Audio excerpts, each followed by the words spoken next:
Hi friends, welcome to our channel. Today discussing about the subject name Telugu Methodology. Telugu మెథడాలజీలో one of the most important topic అయినటువంటి భాషా సామర్థ్యాలు అనే topic సంబంధించి మనం ఇవాళ లేఖనం అనే టాపిక్ గురించి చర్చించుకోబోతున్నాం. ఆల్రెడీ మనం ప్రీవియస్ వీడియోస్లో ఎల్ఎస్ఆర్ డబ్ల్యూ స్కిల్స్లో ఎల్ఎస్ఆర్ గురించి అయితే చెప్పుకున్నామండి. శ్రవణం గురించి చెప్పుకున్నాం, భాషణం గురించి చెప్పుకున్నాం, పఠనం గురించి అయితే చెప్పుకున్నాం. ఫైనల్గా వచ్చేసి లేఖనం గురించి అయితే ఇప్పుడు చెప్పుకుంటున్నాం. ఎవరైతే ఆ ప్రీవియస్ వీడియోస్ చూడనట్లయితే వాళ్ళంతా కూడా తప్పకుండా ప్రీవియస్ వీడియోస్ అయితే చూడండి. తప్పకుండా ఒక బిట్ వచ్చే అవకాశం ఉంటుంది. తెలుగులో నేర్చుకోవడం వల్ల మనకు ఇంగ్లీష్లో కూడా చాలా ఈజీగా అనిపిస్తుంది అనమాట. ఫస్ట్ టైం ఎవరైనా చూస్తుంటే మన ఛానల్ను లైక్ చేయండి, షేర్ చేయండి, తప్పకుండా సబ్స్క్రైబ్ చేయండి. అందులోనూ సబ్స్క్రైబ్ చేసుకొని వాళ్ళు ఉన్నా కూడా సబ్స్క్రైబ్ అయితే చేసుకోండి. ఇప్పుడైతే కంటెంట్లోకి వెళ్దాం. లేఖనం వాచిక చర్యకు అక్షర రూపమే లేఖనం. ధ్వనిని లిఖించడమే లేఖనం. వాగ్రూపమైనటువంటి భాషకు ఒక స్థిరమైన రూపాన్ని కల్పించడాన్నే లేఖనం అనైతే పిలుస్తారు.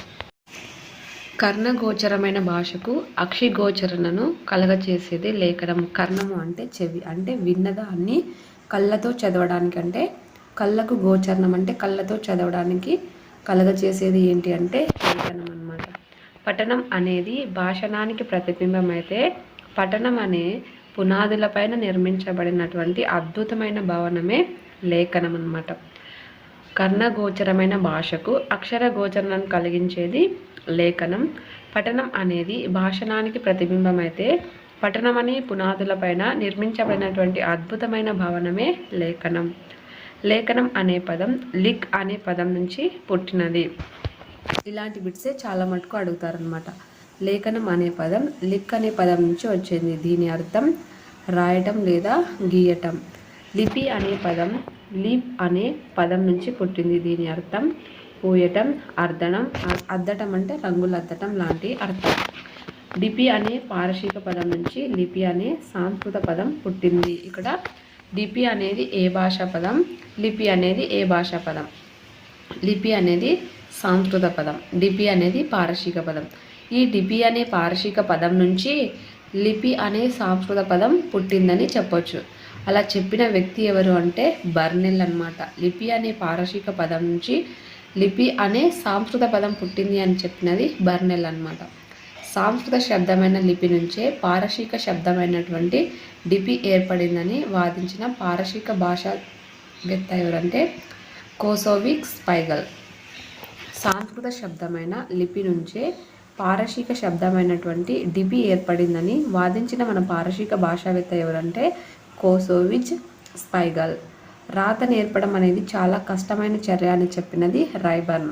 రాత నేర్పడం అనేది చాలా కష్టమైన చర్య అని చెప్పిన వ్యక్తి ఎవరంటే మనకు రైబర్న్ అన్నమాట. వాచిక చర్యకు అక్షర రూపం లేఖనం. ధ్వనిని లిఖించడమే లేఖనం అవుతుంది. వాగ్రూపమైనటువంటి భాషకు ఒక స్థిరమైన రూపాన్ని కలిగించడమే లేఖనం. కర్ణగోచరమైన భాషకు అక్షర గోచరణను కలగచేసేది లేఖనం. పఠనం అనేది భాషణానికి ప్రతిబింబం అయితే పఠనం అనే పునాదులపైన నిర్మించబడినటువంటి అద్భుతమైన భవనం లేఖనం.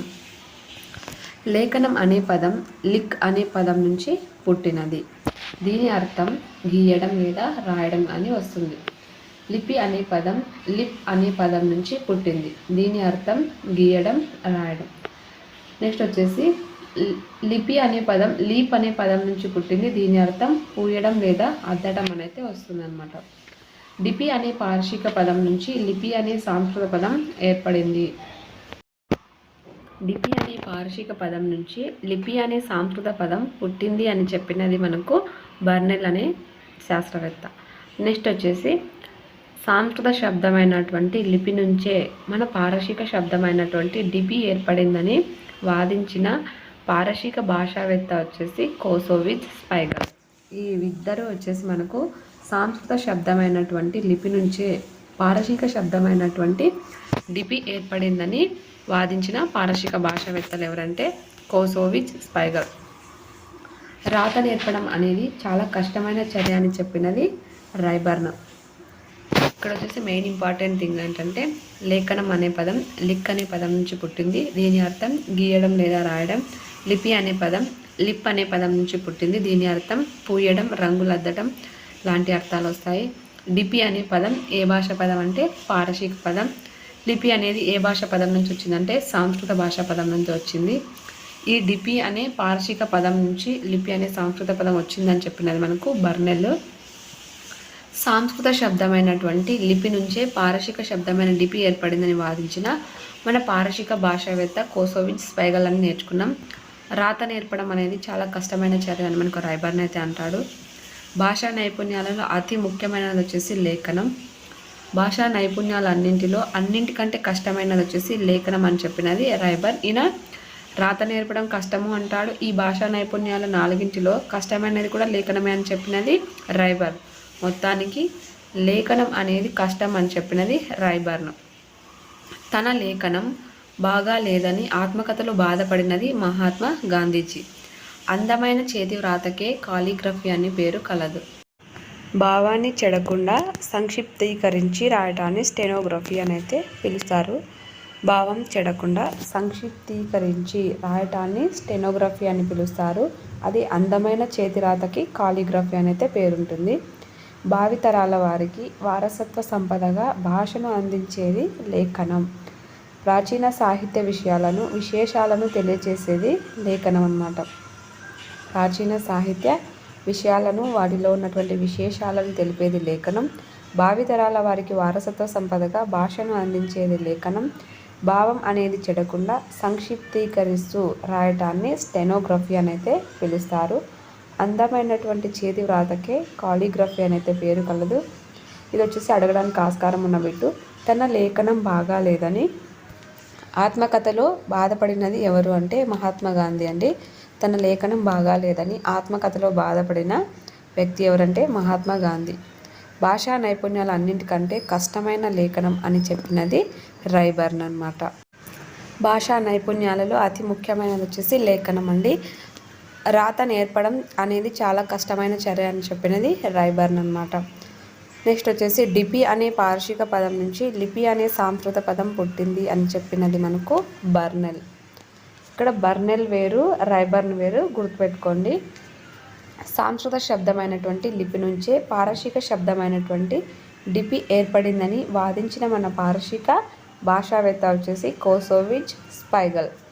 ఇక్కడ వచ్చేసి మనకు డిపి అనేది పారశీక పదం, లిపి అనేది సంస్కృత పదం. ఈ 2 అంశాలు వాటి పదాల నుంచి పుట్టాయని చెప్పినది మనకు బర్నెల్ అయితే, ఈ సంస్కృత శబ్దమైనటువంటి ఈ లిపి పారశీక శబ్దమైనటువంటి డిపి వల్ల ఏర్పడేది. అంటే ఇక్కడ డిఫరెన్స్ ఆపోజిట్ చెప్తున్నారు.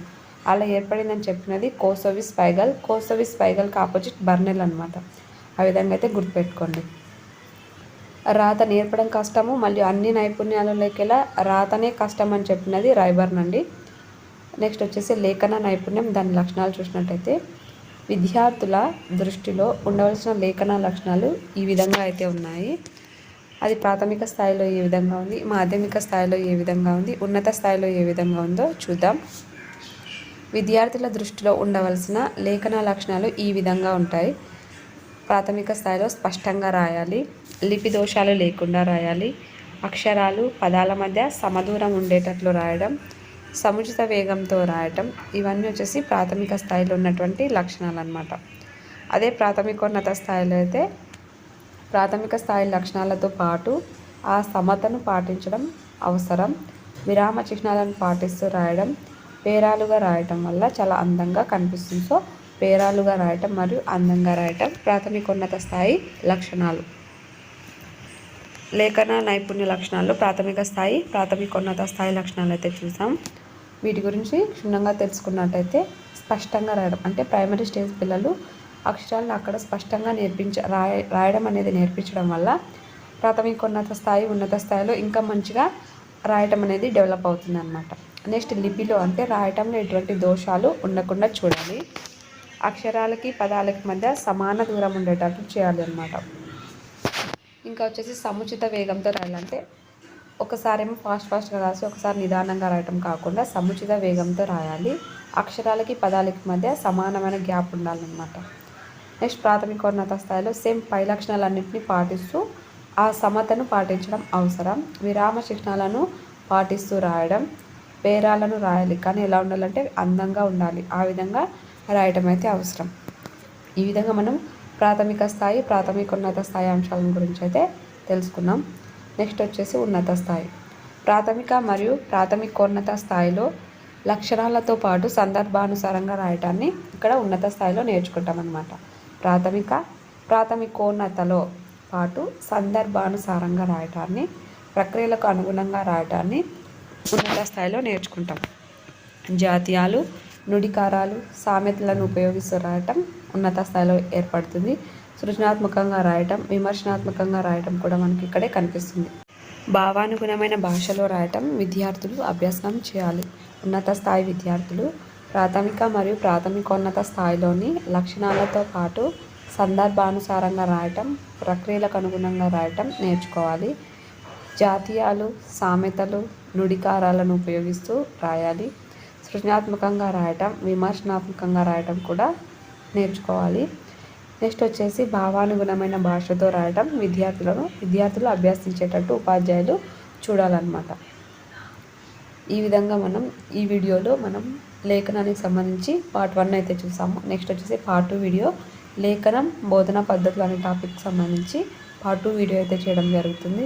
ఎవరైతే మన ఛానల్ని ఫస్ట్ టైం చూస్తున్నారో వారంతా కూడా లైక్ చేయండి, షేర్ చేయండి, తప్పకుండా సబ్స్క్రైబ్ చేయండి. మరిన్ని వీడియోస్ కోసం మన ఛానల్ని ఫాలో అవుతుండండి. తెలుగు మెథడాలజీకి సంబంధించి టోటల్ ఇన్ఫర్మేషన్ అయితే మన ఛానల్లో అవైలబుల్గా ఉంటుంది. సో తెలుగు మెథడాలజీ అంటేనే మన ఛానల్ గుర్తొచ్చే విధంగా మీ ఫ్రెండ్స్ అందరికీ కూడా షేర్ చేయండి. నెక్స్ట్ వచ్చేసి 2022కి సంబంధించి తెలుగు మెథడాలజీ మాత్రమే ప్రీవియస్ బిట్స్ అయితే పోస్ట్ చేస్తాను. అవి కూడా నేర్చుకునే ప్రయత్నం చేయండి.